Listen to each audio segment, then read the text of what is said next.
नमस्कार, good morning Madhya Pradesh. आप देख रहे हैं आईबीसी 24। मैं हूं आप सभी के साथ रचना नितेश और मध्य प्रदेश की हर खबर से इस बुलेटिन में आपको करेंगे अपडेट। तो तैयार हो जाए इस बुलेटिन के लिए और सबसे पहले देखते हैं हेडलाइंस। आज होगा संसद के बजट सत्र का आगाज। वित्त मंत्री निर्मला सीतारमण आज आर्थिक सर्वे और कल आम बजट करेंगी पेश।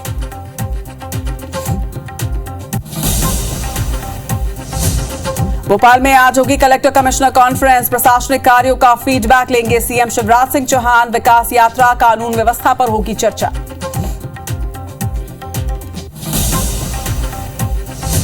एमपी में खेलो इंडिया यूथ गेम्स का आज दूसरा दिन। सीएम शिवराज सिंह चौहान का ऐलान। एमपी के मेडल जीतने वाले खिलाड़ियों को मिलेंगे 5 लाख रुपए।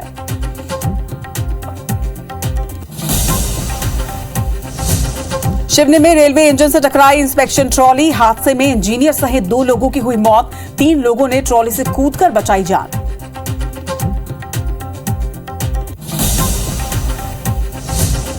मध्य प्रदेश के कई जिलों में हल्की बारिश और कोहरे का अलर्ट। ग्वालियर चंबल संभाग में बारिश के आसार। 48 घंटे तक मौसम में बदलाव की संभावना नहीं।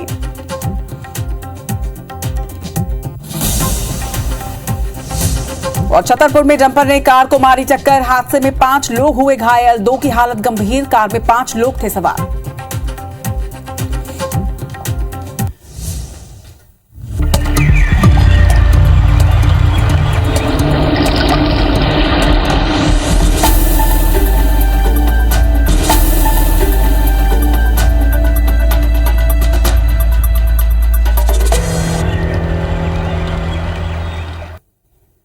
और हेडलाइंस के बाद शुरुआत करेंगे मध्य प्रदेश की खबरों की। और सबसे पहले बात कलेक्टर कमिश्नर कॉन्फ्रेंस की। आपको बता दें कि आज सीएम शिवराज सिंह चौहान अफसरों के साथ चर्चा करने वाले हैं। कलेक्टर कमिश्नर और आईजी एसपी कॉन्फ्रेंस होने वाली है। सुबह 10:30 बजे मंत्रालय में इस कॉन्फ्रेंस का आयोजन किया गया है। अधिकारियों से योजनाओं का फीडबैक आज सीएम शिवराज सिंह चौहान लेने वाले हैं। 1 साल में क्या कुछ काम किए गए हैं, इसकी तमाम जानकारी भी सीएम लेंगे। विकास यात्रा, कानून व्यवस्था पर भी इस बैठक में चर्चा की जानी है। वहीं आपको यह भी बता दें कि सुबह से शुरू होने वाली ये बैठक देर शाम तक जारी रहेगी।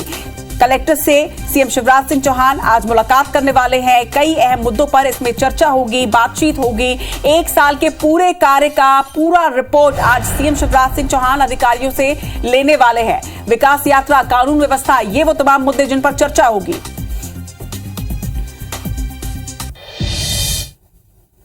बैठक पर डिटेल जानकारी के साथ हमारे सहयोगी विवेक पटैया इस वक्त हमारे साथ जुड़ गए हैं। विवेक, कलेक्टर कमिश्नर कॉन्फ्रेंस आज आयोजित की गई है मध्य प्रदेश में। सीएम शिवराज सिंह चौहान हर काम का फीडबैक लेने वाले हैं।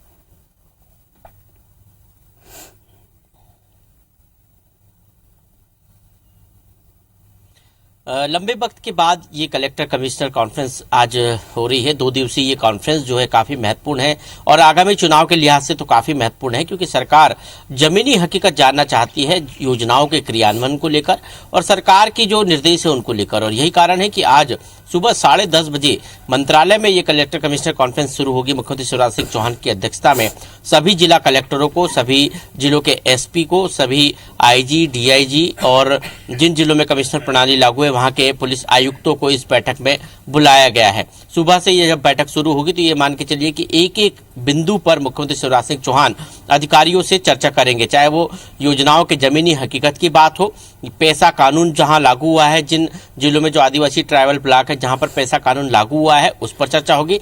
और 5 फरवरी से बीजेपी सरकार की जो विकास यात्राएं शुरू होने वाली है, जिसमें पूरा जो फोकस है सरकार का योजनाओं की जमीनी हकीकत, निर्माण कार्यों के शिलान्यास और उद्घाटन पर होगा, उसकी तैयारियों पर मुख्यमंत्री का फोकस होगा।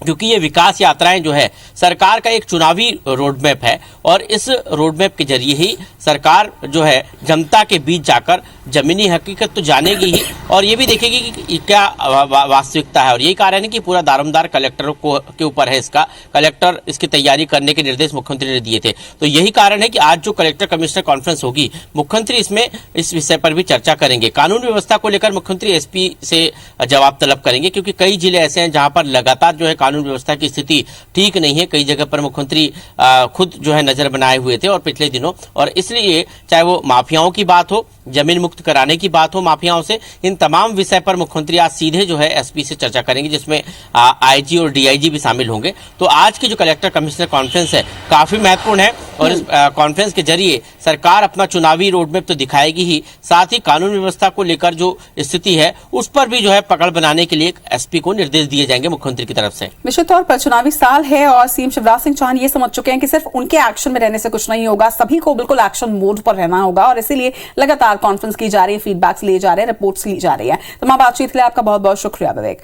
तो सीएम शिवराज सिंह चौहान लगातार एक्शन मोड पर नजर आ रहे हैं, चुनावी बैठकें हो रही हैं, प्रशासनिक अधिकारियों की बैठकें हो रही हैं, टास्किंग भी दी जा रही है और इसके साथ ही इसकी रिपोर्ट्स भी ली जा रही है। बढ़ेंगे आगे, मध्य प्रदेश में खेलो इंडिया यूथ गेम्स की बातचीत करेंगे, जिसका आज दूसरा दिन है। आज दूसरे दिन भी अलग अलग खेल आयोजित होंगे। भोपाल में बॉक्सिंग, वॉलीबॉल के मुकाबले आज होने हैं, तो इधर इंदौर में आज बास्केटबॉल और टेबल टेनिस का टूर्नामेंट होगा। इधर जबलपुर में तीरंदाजी और खो खो के मैच होंगे। तो अलग अलग शहरों में लगातार अलग अलग खेलों का आयोजन यहां पर किया जा रहा है। कल से यूथ गेम्स की शुरुआत मध्य प्रदेश में हुई है और आज इसका दूसरे दिन भी कई आयोजन होने हैं। बॉक्सिंग, वॉलीबॉल भोपाल में आयोजित हो रहा है। इसी तरह से बास्केटबॉल और टेबल टेनिस की टूर्नामेंट्स आज इंदौर में संपन्न होंगे। वहीं तीरंदाजी और खो खो के जो खिलाड़ी हैं वो अपनी प्रतिभा जबलपुर में दिखाने वाले हैं।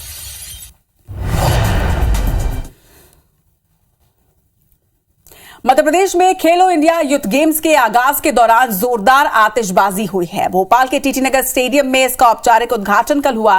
कार्यक्रम में सीएम शिवराज सिंह चौहान, केंद्रीय खेल मंत्री अनुराग ठाकुर, केंद्रीय राज्य मंत्री निशीथ प्रामाणिक, मध्य प्रदेश के खेल मंत्री यशोधरा राजे सिंधिया, गृह मंत्री नरोत्तम मिश्रा भी मौजूद रहे। सीएम शिवराज सिंह चौहान ने इस दौरान बड़ा ऐलान किया है और कहा है कि मध्य प्रदेश के जो भी बच्चे मेडल जीत कर आएंगे उन्हें अगले खेलों की तैयारी के लिए 5 लाख रुपए का इनाम दिया जाएगा। वहीं केंद्रीय खेल मंत्री अनुराग ठाकुर का कहना है कि हिंदुस्तान के 5 पारंपरिक खेलों को इसमें शामिल किया गया है। ये खेल जल्द ही अंतर्राष्ट्रीय खेल बनेंगे। वहीं इंदौर में भी इस मौके पर 6 अलग अलग गेम्स का आयोजन किया गया। इंदौर के इस आयोजन में 930 खिलाड़ियों ने हिस्सा लिया, जिनके रुकने से लेकर खाने पीने और प्रैक्टिस के साथ ही लाने ले जाने की भी पूरी जिम्मेदारी जिला प्रशासन उठा रहा है। प्रधानमंत्री जी को धन्यवाद, उन्होंने मेजबानी का ये अवसर मध्य प्रदेश को दिया है। मैं मध्य प्रदेश में सभी खिलाड़ियों का देश के दिल में हृदय से स्वागत करता हूं, अभिनंदन करता हूं। अद्भुत आयोजन होगा ये। खेलेगा इंडिया तो खिलेगा इंडिया, और इसी सोच के साथ ये प्लेटफॉर्म खड़ा किया गया कि हजारों खिलाड़ी देश के कोने कोने से इसमें भाग लें। और मुझे प्रसन्नता इस बात की है कि 5वां खेलो इंडिया यूथ गेम्स का आयोजन कहीं और नहीं, मध्य प्रदेश में हो रहा है। विधानसभा चुनाव के पहले मुख्यमंत्री शिवराज सिंह चौहान और पूर्व मुख्यमंत्री कमलनाथ के बीच लगातार सवाल जवाब जारी है। मुख्यमंत्री शिवराज सिंह चौहान ने सोमवार को फिर तीसरे दिन कमलनाथ से तीसरा सवाल पूछा, अपने वादे पूरे क्यों नहीं किए? कृषक कन्या विवाह सहायता योजना वादा करने के बाद नहीं शुरू की। मुख्यमंत्री कन्या विवाह योजना के तहत 51,000 नहीं दिए, जवाब दे। जिस पर पीसीसी चीफ कमलनाथ ने ट्वीट के जरिए जवाब भी दिया। कमलनाथ ने ट्वीट कर लिखा है कि शिवराज जी, आप एक बार फिर से अपना झूठ का पुलिंदा लेकर आ गए हैं। आपने भाजपा के नारी शक्ति संकल्प पत्र में ये घोषणा की थी कि मां और बच्चे के स्वास्थ्य केंद्रों में जननी एक्सप्रेस की संख्या दुगनी की जाएगी, लेकिन ये वादा आपने पूरा नहीं किया। एम्बुलेंस के अभाव में गर्भवती महिलाओं की मृत्यु हो रही है। शिवराज जी, इन मौतों का जिम्मेदार कौन है, ये आप बताएं।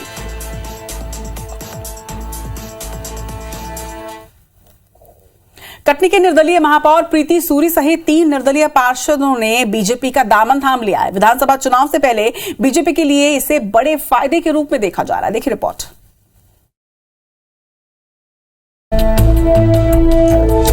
चुनावी साल में एक बार फिर दल बदलने का सिलसिला देखने को मिल रहा है। बीजेपी से बगावत करने वाले बागियों की एक बार फिर घर वापसी हुई है। दरअसल प्रदेश बीजेपी कार्यालय में कटनी के महापौर प्रीति सूरी और 3 निर्दलीय पार्षद बीजेपी में शामिल हुए। मुख्यमंत्री शिवराज सिंह चौहान, बीजेपी प्रदेश अध्यक्ष वी डी शर्मा और नरोत्तम मिश्रा की मौजूदगी में इन सभी को बीजेपी की सदस्यता दिलाई गयी। हमारे शहर के विकास है और शहर हित में है, इसलिए मैं भारतीय जनता पार्टी के साथ आज सम्मिलित हुई। शहर की जनता की बेहतर सेवा के लिए कि अपने परिवार में पुनः आ रही है, मैं उनका हृदय से स्वागत करता हूँ। अपने ही परिवार में पुनः एक बार उनका स्वागत करता हूँ। बहुत बहुत अभिनंदन। गौरतलब है कि प्रीति सूरी ने 6 महीने पहले नगर निगम चुनाव में बीजेपी की ओर से टिकट नहीं मिलने पर पार्टी से बगावत कर निर्दलीय चुनाव लड़ा था। प्रीति सूरी ने 5000 से भी ज्यादा वोटों से बीजेपी प्रत्याशी ज्योति दीक्षित को हराकर जीत हासिल की थी। प्रीति सूरी को फिर से अपने पाले मिलाकर बीजेपी ने डैमेज कंट्रोल की कोशिश की है। मध्य प्रदेश में चुनाव से पहले सरकार किसानों के लिए नई योजना लेकर आ रही है। प्रदेश के 10 लाख से ज्यादा किसानों को अगले वित्तीय वर्ष से लोन पर ब्याज नहीं देना होगा। बीजेपी सरकार कृषक समाधान योजना लागू करने जा रही है। बजट में योजना की घोषणा की जाएगी और इसमें समय पर लोन ना चुकाने की वजह से डिफॉल्टर हुए किसानों को शामिल किया जाएगा। इसके बाद इन्हें सहकारी समितियों से फिर ब्याज रहित कृषि लोन दिया जाएगा। बता दें कि योजना पर 1000 करोड़ रुपए की राशि खर्च होगी। गौरतलब है कि कई किसानों के ऊपर मूलधन से ज्यादा ब्याज हो चुका है। यही वजह है कि किसान लोन भी नहीं चुका पाते। समाधान योजना में किसानों को 2 या 3 किश्तों में मूलधन जमा करने का अवसर दिया जाएगा। वहीं सरकार की इस कवायद के बीच सियासत भी देखी जा रही है। कांग्रेस ने योजना पर सरकार को घेरा है। शिवराज सिंह चौहान जी की नीति और नीयत नहीं है कि किसानों का भला हो। आज किसान डिफॉल्टर होकर बैठा है, वो किसकी वजह से? शिवराज सिंह चौहान जी की वजह से। उन्होंने आगे उस स्कीम को आगे नहीं बढ़ाया जो कमलनाथ जी ने चलाई थी। किसानों के लिए हमेशा भारतीय जनता पार्टी की सरकार संवेदनशील रही है। निश्चित रूप से कहीं ना कहीं इस तरह के मामले पहले देखे गए थे जिसमें डिफॉल्टर बड़े थे, लेकिन उनका जो कारण होता है अपने आप में वो कई बार ऐसा नहीं होता जिसको सरकार जो है अनदेखा कर दे। सरकार इस मामले में हमेशा चिंता करती आई है। उनके लोन्स को भी यदि आगे बढ़ाने की बात है, कैरी फॉरवर्ड करने की बात है, तो उस पर भी चिंता की गई है। खबर ग्वालियर से, जहां सिंधिया ट्रस्ट ने स्कूल के लिए जमीन लीज पर मांगी है, जिसमें बीजेपी के ड्रीम प्रोजेक्ट रोपवे के एक स्टैंड के लिए आरक्षित और आवंटित जमीन भी शामिल है, जिसके लिए विज्ञप्ति जारी कर दी गई है। इसे लेकर नेता प्रतिपक्ष गोविंद सिंह ने अब तंज कसा है। उनका कहना है कि मैं सिंधिया को बधाई देता हूं कि ग्वालियर को हड़पने का उनका सपना पूरा हो रहा है, लेकिन मैं व्यक्तिगत रूप से इस जमीन को आवंटन करने का विरोध करता हूं और अगर ये मामला विधानसभा में आएगा तो भी पुरजोर ढंग से इसका विरोध करूंगा। कोई भी जमीन की डिमांड करता है तो उसकी एक प्रोसेस है, हम दर्ज करते हैं, इश्तहार जारी करते हैं, ऑब्जेक्शन का परीक्षण करते हैं और ऐसे केस आते हैं। तो उसी प्रोसेस में जो है जमीन के आवंटन के मामले निपटाए जाते हैं। सिंधिया जी को धन्यवाद देते हूँ कि कम से कम ग्वालियर को उनका जो सोच पूरा ग्वालियर को हड़पने का है। अगर विधानसभा में मामला आएगा तो मैं इसका विरोध करूँगा। मध्य प्रदेश सरकार और केंद्र सरकार की एजेंसी मिलकर के बना रहे हैं। वो अपर टर्मिनल उन्होंने कोई दूसरी जगह करने का सोचा है। मेरी जानकारी के हिसाब से शायद शासन ने कुछ रिजर्व भी की है। मध्य प्रदेश के सभी नगरीय निकायों में नगरीय विकास आवास विभाग मंत्रालय के आदेश की धज्जियां उड़ाई जा रही है। मध्य प्रदेश सरकार ने 31 दिसंबर 2008 को एक आदेश निकालकर प्रदेश की सभी नगर निगम, नगर पालिका, नगर परिषद के अधिकारियों और कर्मचारियों के लिए ड्रेस कोड लागू किया था। यह आदेश 1 जनवरी 2009 से लागू हो चुका है। कुछ समय तक इस आदेश का पालन तो किया गया, लेकिन फिर इस आदेश को हवा में उड़ा दिया गया। अब एक बार फिर सरकार सख्ती के मूड में नजर आ रही है। नगरीय विकास एवं आवास विभाग मंत्रालय ने 28 दिसंबर 2020 को फिर से आदेश निकाला और सख्ती से ड्रेस कोड लागू करने का निर्देश दिया। आदेश के बाद भी अब तक इस पर अमल हालांकि नहीं हो सका है। वहीं मामले पर भोपाल की पूर्व महापौर विभा पटेल ने सरकार पर निशाना साधा और कहा है कि नगरीय प्रशासन विभाग की हालत अन्य सरकारी विभागों में कहीं ज्यादा गंभीर है। यहां आदेश इसलिए निकाले जाते हैं ताकि इनका मखौल उड़ाया जा सके। उधर बीजेपी नेता और नगर निगम अध्यक्ष किशन सूर्यवंशी का कहना है कि व्यवस्था को जल्द लागू कर दिया जाएगा। देखिए, घोषणाएं करना और उनको भूल जाना भारतीय जनता पार्टी के नेताओं की पुरानी आदत है। उन्होंने तो ये भी किया, घोषणा की थी कि हर व्यक्ति को मकान मिलेगा। उन्होंने अवैध कॉलोनियों को वैध करने की घोषणा की थी। तो ये सारी घोषणाएं ही रहेंगी। नगर नियम में ड्रेस कोड होना चाहिए, मैं इस बात का पक्षधर हूँ। बहुत जल्द निगम में इस बात की व्यवस्था लागू हो जाएगी। मध्य प्रदेश की जिला अदालतों में 1255 पदों पर हो रही कर्मचारी भर्तियों में आरक्षण प्रावधान को चुनौती देने के मामले में सुप्रीम कोर्ट ने राज्य सरकार और हाईकोर्ट प्रशासन को एक नोटिस जारी किया है। आपको बता दें कि सुप्रीम कोर्ट के जस्टिस अजय रस्तोगी और जस्टिस बेला त्रिवेदी की बेंच ने राज्य सरकार के सामान्य प्रशासन और विधि विभाग सहित जबलपुर हाईकोर्ट प्रशासन को 6 फरवरी तक जवाब पेश करने के निर्देश दिए हैं। सुप्रीम कोर्ट में ये याचिका ओबीसी, महिला और दिव्यांग वर्ग के 22 उम्मीदवारों ने दायर की है और याचिका में ये कहा गया है कि जिन अदालतों में स्टेनो और असिस्टेंट ग्रेड के 1255 पदों पर हो रही भर्तियों में आरक्षण प्रावधानों का पालन नहीं किया गया है, जिसमें अनारक्षित वर्ग में आरक्षित वर्ग के मेरिटोरियस उम्मीदवारों को नहीं चुना गया। मामले पर जबलपुर हाईकोर्ट ने आरक्षण का ये प्रावधान प्रारंभिक परीक्षा की बजाय अंतिम चयन के समय देने की व्यवस्था देते हुए याचिका को खारिज कर दिया था, जिसे अब सुप्रीम कोर्ट में चुनौती दी गई है।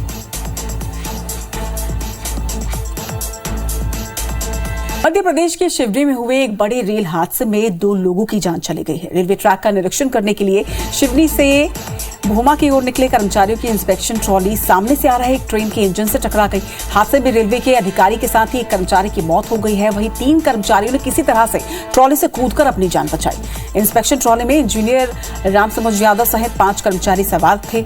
वहीं करीब 20 किलोमीटर प्रति घंटे की रफ्तार से चल रही ट्रॉली के नजदीक इंजन कब आ गया, ये उनको भनक तक नहीं लगी। इंद्रावाड़ी के पास दोनों की टक्कर हो गई और हादसे की जानकारी लगते ही रेलवे के अफसर मौके पर पहुंचे। वहीं मामले की जांच अब शुरू की गई है। बता दें कि 13 फरवरी को हादसे में जान गंवाने वाले इंजीनियर रामसमुद्र यादव की बेटी की शादी होनी थी। पूरा परिवार बेटी की शादी की तैयारियों में जुटा हुआ था, लेकिन इस घटना ने पूरे परिवार को तोड़कर रख दिया है।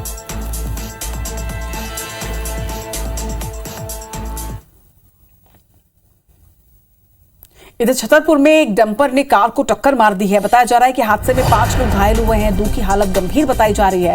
कार में कुल 5 यात्री सवार थे, जिनमें से कुछ लोग घायल है बुरी तरह से। बमीचा थाना क्षेत्र के पास ये घटना हुई है। पुलिस इस वक्त जांच कर रही है, लेकिन डंपर ने कार को बुरी तरह से टक्कर मारी, जिसमें कार में सवार 5 लोग घायल हुए हैं। वहीं ये भी जानकारी सामने आ रही है कि इन यात्रियों में 2 की हालत बेहद गंभीर है।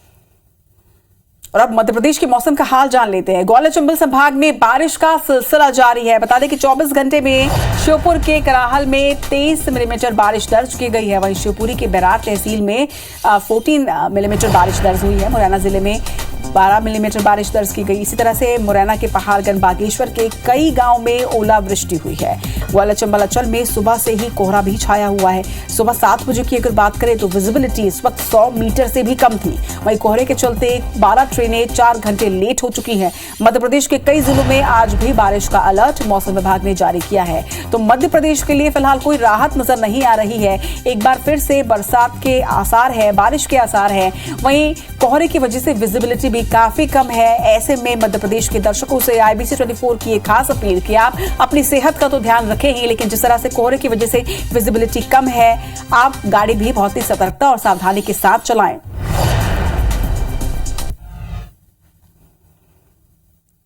बढ़ेंगे आगे। संसद का बजट सत्र आज से शुरू हो रहा है और इसकी शुरुआत राष्ट्रपति के अभिभाषण के साथ होगी। राष्ट्रपति द्रौपदी मुर्मू संसद के दोनों सदनों को संयुक्त रूप से आज संबोधित करेंगी और इसके बाद वित्त मंत्री निर्मला सीतारमण आर्थिक सर्वेक्षण को पेश करेंगे। निर्मला सीतारमण कल देश का बजट पेश करेंगी और आज आने वाला आर्थिक सर्वे आम बजट का संकेत दे सकता है।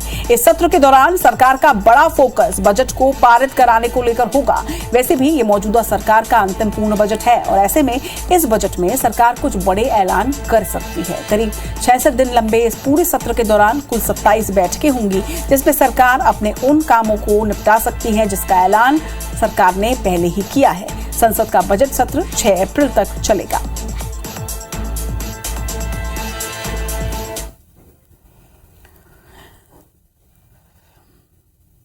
तो केंद्र सरकार के बजट में मध्य प्रदेश के कर्मचारियों को भी काफी उम्मीद है। कर्मचारियों को लगता है कि बजट में आयकर छूट की सीमा को बढ़ाया जाना चाहिए, पुरानी पेंशन योजना को लागू करना चाहिए और पेंशनर्स को आयकर के दायरे से बाहर रखा जाना चाहिए।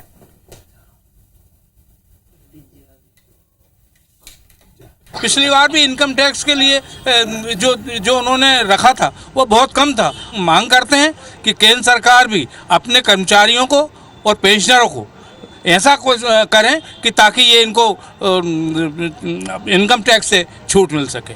हमारी मांग है कि सीधा 10 लाख तक 5% किया जाए और आगे कम से कम 20 लाख तक उसको 10% के स्लैब में रखा जाए, जिससे हमारे कर्मचारियों को अधिक से अधिक उसका लाभ मिल सके।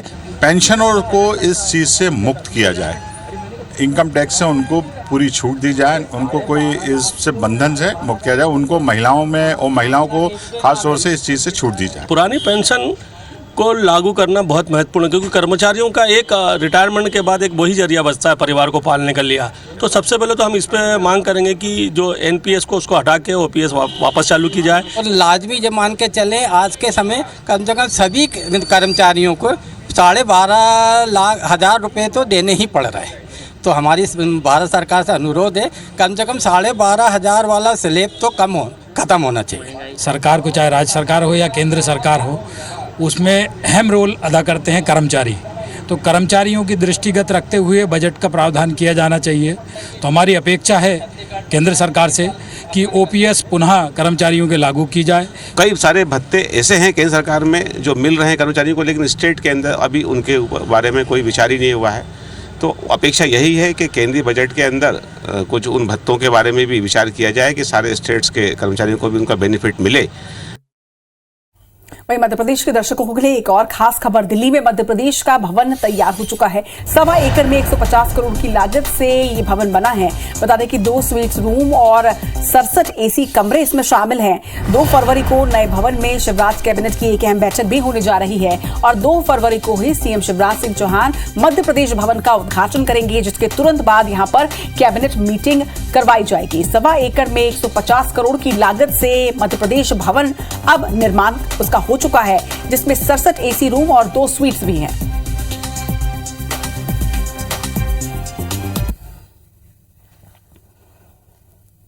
चलिए यहां रुकेंगे एक छोटे से ब्रेक के लिए, मगर ब्रेक के बाद आपको दिखाएंगे मध्य प्रदेश और छत्तीसगढ़ की खबरों का फास्ट अपडेट।